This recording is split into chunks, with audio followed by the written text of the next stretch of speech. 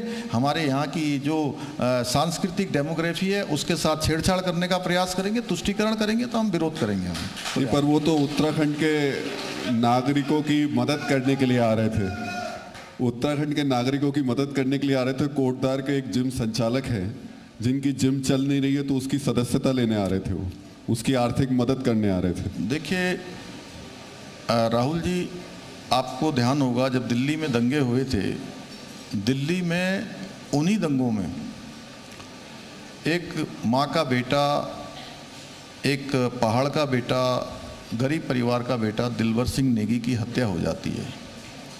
वहीं वो कोटद्वार के पास के ही निवासी थे और दिल्ली में भी उनके लोग रहते थे। कभी राहुल गांधी ने जो है वो दिलवर सिंह नेगी की कभी जो है उन्होंने कोई खोज खबर नहीं करी, कभी उनके परिवार के आंसू पोंछने का काम नहीं करा।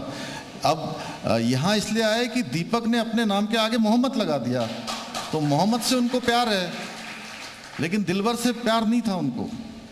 कभी किसी उत्तराखंड के किसी दुख में आए किसी के यहाँ, इतनी सारी हमारे यहाँ शहादत होती है। जनरल रावत जो हमारे यहाँ के प्राइड थे पूरे देश के, पहले सीडीएस थे, सेना में रहते हुए उन्होंने इतने बड़े बड़े ऑपरेशन किए। भारत की जो सेना है उसको हर तरीके से शिक्षित प्रशिक्षित करने में, आधुनिक बनाने में बहुत बड़ा योगदान उनका था। और उनके बारे में किस प्रकार की टिप्पणियाँ की गई, किस प्रकार का अनाप शनाप कहा गया, तो यहाँ के लोग भली भांति जानते हैं। ये सैन्य बाहुल्य प्रदेश है।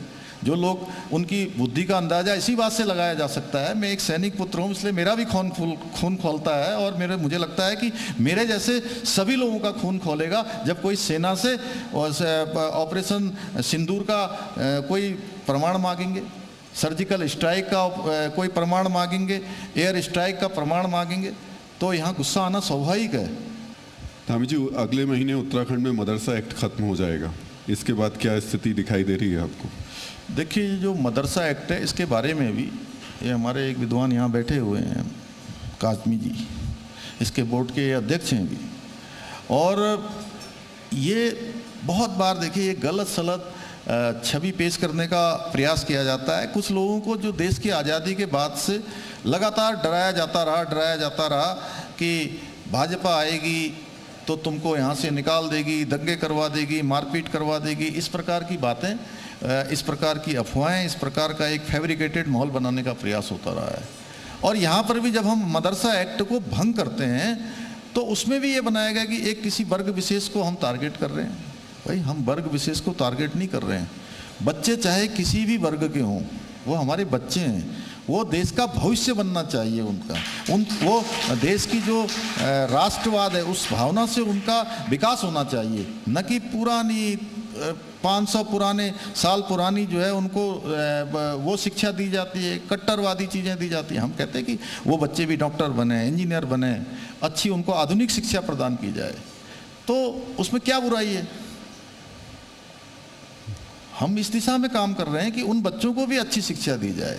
उनको भी, हमारे प्रधानमंत्री जी ने कहा है कि जो सबको शिक्षा का अधिकार मिलना चाहिए, हम उस दिशा में काम कर रहे हैं उनके लिए भी। तो क्या उनके लिए आप भी वंदे मातरम गाना अनिवार्य करेंगे? नहीं, वंदे मातरम तो सबको गाना चाहिए, और देवभूमि में तो विशेष रूप से गाना चाहिए। देवभूमि में तो किसी को ऐतराज होना ही नहीं चाहिए। तो ये अनिवार्य सरकार की तरफ से किया जाएगा? नहीं, देखिए, सरकार की तरफ से क्या, अब तो भारत सरकार के गजट में ही आ गया है कि कोई भी कार्यक्रम होगा सरकारी तो उससे पहले जो है वंदे मातरम गाया जाएगा, गाया जा रहा है, लगातार हम लोग गा रहे हैं इसको। पर कुछ लोग, जैसे अभी आपके यहाँ तो नहीं, लेकिन कई राज्यों में कई लोगों ने इसका विरोध करना शुरू किया, और बहुत खुल के विरोध करना शुरू किया कि क्यों ऐसा कहा जा रहा है, ज़बरदस्ती हम पे ये क्यों थोपा जा रहा है। हम नहीं गाना चाहते, क्यों हमें कहा जा रहा है कि नहीं गाना ही होगा? उत्तराखंड में क्या स्थिति रहेगी? उत्तराखंड में ऐसी कोई स्थिति नहीं है। देखिए, उत्तराखंड जहाँ से गंगा निकलती हैं, यमुना जी निकलती हैं, जहाँ हिम ग्लेशियर हैं, पर्वतराज हिमालय है, जहाँ चारों धाम हैं, हेमकुंड साहब है, आदि कैलाश है, जागेश्वर धाम है, माँ पूर्णागिरी का स्थल है, और हर घर से कोई सेना में, कोई पैरामिलिट्री में है, देश की सेवाएं दे रहे हैं, देश की रक्षा में लगे हुए हैं। तो यहाँ विरोध जैसी कोई स्थिति नहीं है। हमने यूसीसी देश की आज़ादी के बाद सबसे पहले देवभूमि उत्तराखंड में जो है वो कानून लागू हुआ, कहीं कोई विरोध नहीं हुआ। और आज यहाँ लागू होने के बाद मैं जब यूसीसी के विधेयक पर मैं बोल रहा था, जब मैंने उसको प्रस्तुत किया था, तब मैंने विधानसभा में कहा था कि यूसीसी की गंगा, ये गंगोत्री देवभूमि उत्तराखंड से निकल रही है, जैसे माँ गंगा यहाँ से निकलकर गंगोत्री से लेकर गंगा सागर तक सबको जो है कहीं सींचने के काम आती हैं, कहीं आचमन के काम आती हैं, कहीं पीने के काम आती हैं, कहीं जल देती हैं, कहीं जीवन देती हैं। उसी तरह से यूसीसी की गंगोत्री भी आने वाले समय में पूरे देश के सभी राज्यों को लाभ देगी, और आज सारे राज्य जो है अब उस दिशा में उसका आगे बढ़ गए हैं। बहुत बहुत धन्यवाद। बहुत धन्यवाद आपका।